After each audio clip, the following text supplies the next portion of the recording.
喺讀書嘅時期咧，有咩令你最難忘嘅回憶？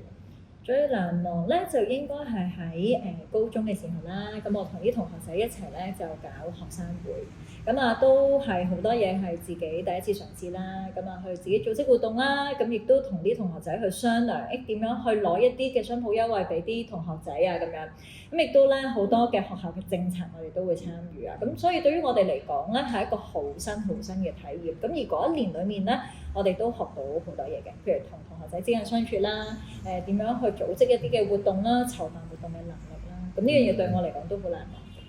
咁而家你出到嚟做老師啦，咁你覺得同以前讀書有咩最大嘅分別？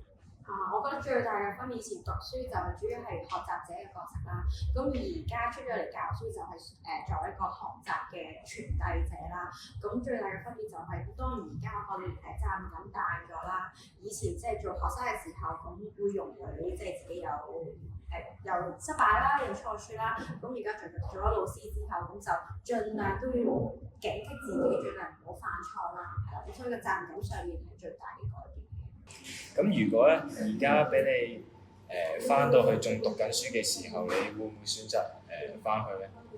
如果當然想啦，其實呢個都係我想做老師嘅其中一個原因嚟，我自己覺得，因為我成日覺得喺學校度讀書呢個 context 話係一件好青春或者好熱血嘅事情。譬如話可能陸運會大家好努力為同學打氣啊，或者 DSE 上大家好努力去認真去為呢個 DSE 預備啊。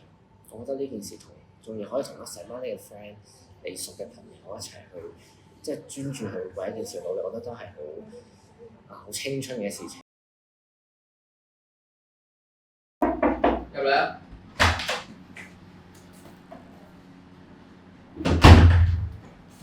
好，今日嘅。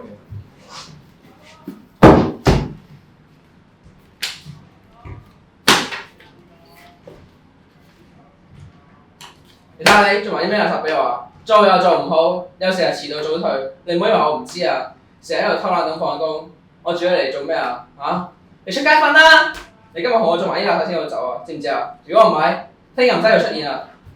嗱。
喂，你咪嚴叔？喂，你咪嗰個明仔，做咩啊？翻嚟做咩啊？係啊，見今日出面開放日，諗住翻嚟探下你哋啫嘛。哦，記唔記得你個咩啊？阿強仔咧，翻咗嚟做呢個實習老師喎。係咩？唔知啊，全部同學都冇聯絡啦。唔緊要啦，記唔記得你兩個細個幾曳啊？成日喺廁所玩，喺度搞成鼻水又多紙巾水，唉，成日都係幫你執手。係啊，因為細個無聊，一放學之後即刻嚟做啊嘛。唉，唔緊要啦，大個就得啦。點解嘅我啊？聽翻嚟啦，我都做得成。好，收啲咩啊？做得啦，係啊，好得。啲水，多謝。喂，呢個咪強仔？我係嚴叔，哇，支水啊，水啊，哇！落班就啦，好，你翻咗嚟啊，請佢飲咗咪一齊食飯仔，喂，我做緊先，你哋咁我出緊，好，拜拜。明仔你係明仔啊？咁耐冇見，做乜無啦啦翻嚟啊？係啊，不過今日開放啫，今日啱啊。哇，係咩？好耐冇見喎，真係，我哋行下傾傾，我哋傾下先，好啊，行啊行。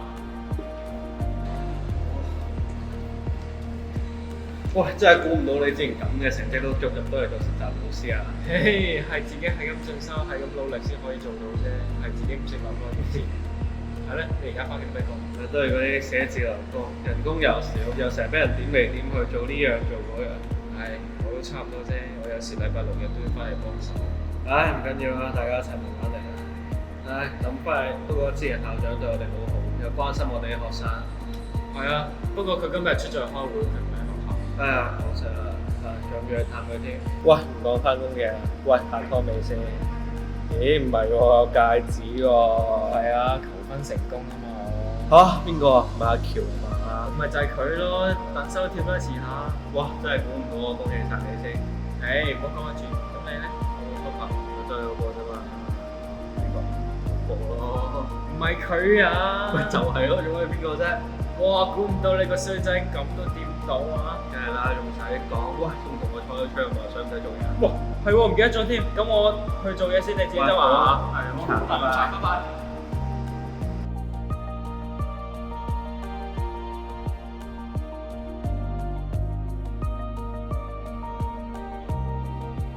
咦？呢個咪肥仔嚟？呢個係咩事嘅？真係你又肥仔，好耐冇見喎，做乜咁耐都唔翻嚟睇我幾時啊？係啊，冇計啦，畢咗業之後，每日都要翻工，邊有咁多時間？唉，呢度有啲嘈，我哋入圖書館傾啦。你哋三個放低凳。哦，好，三個拜拜。做乜嘢？繼續企。點解啊？Hello。哇！估唔到咁耐冇見 Miss 都仲係咁有威嚴。哇！我都想翻學校，等佢知學校風流快活、自由自在嘅感覺真係哇好正。夠啦，知你威啦！以前上堂鬼咁百厭，成日喺度話 Miss，都唔知 Miss 理你定唔理你好啊！咩啊？邊個叫你？我哋以前每次上堂嗌你嘅時候，你都淨係喺答我哋乜事乜事，所以咪叫你黃乜事咯。唉，你真係好好玩啊！唉，不過冇咗你哋呢班馬騮仔喺度，慢慢就覺得開始有啲悶添。咁你呢排點啊？仲係咪同以前一樣咁百厭先？唉，冇啦，而家想百厭都唔得啦。而家翻工冇得好似以前翻學咁 hea 下有一日，玩下又一日。同埋唉，覺得而家做嘢冇我中學嗰條火咯。以前同啲同學一齊搞社，一齊 plan 活動，一齊拆掂啲問題嘅時候，仲有 DSE 之前，我哋一齊每日去呢個自修室温書。哇！諗翻都覺得好熱血啊！哇！而家完全揾唔翻嗰個感覺咯。我明白你啊！一開始出嚟做嘢嘅時候，嘅感覺同你一樣。我覺得依家係咪揾到你想做嘅嘢啫？因為第一份工嘅時候都唔係我真係想做嘅嘢，而係想有啲錢自己靠自己生活。最後我都係發現自己真正想做嘅嘢係老師，之後再去進修。呢段時間我覺得係人生最有學習嘅時候，我覺得老師呢份工真係最適合我。咁至少你都有個目標可以俾你堅持落去啊嘛。但我冇咯，我每日翻工就係俾老細話呢樣話嗰樣。你話我仲有咩希望啊？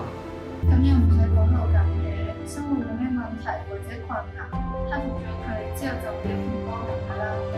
話晒我都睇住你大，由你細個中一開始睇到你依家大個仔，心光頸嘅咁，我相信你一定可以做到㗎。明仔，Miss Wong知道你做到㗎，你要加油啊！冇乜事，我多謝你肯同我講呢番説話，我會加油㗎。